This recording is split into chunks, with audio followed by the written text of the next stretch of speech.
मित्रांनो, काही दिवसापूर्वी पंचगंगेच्या पाण्याची पातळी कमी झाली होती.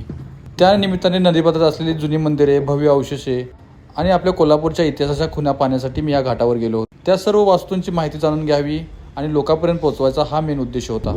पण घाटावर पोहोचल्यानंतर जे दृश्य मी पाहिलं हे मनाला वेदना देणारं होतं.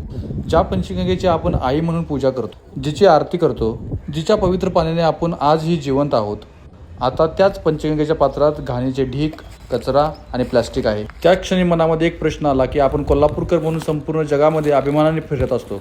जो इतिहास आपल्याला मिळाला आहे त्याचा गौरव आपण संपूर्ण जगात करत असतो. पण ज्यावेळी कोल्हापूर स्वच्छ करायचं किंवा त्याला व्यवस्थित ठेवायचा प्रश्न येतो त्यावेळी आपण कुठं असतो? ज्या गोष्टी आपण निर्माण केलेल्याच नाही त्याचा विनाश करण्याचा अधिकार आपल्याला कोणी दिला? या वास्तू, हा इतिहास, सर्व काही आपल्याला वारसाने मिळालेला आहे.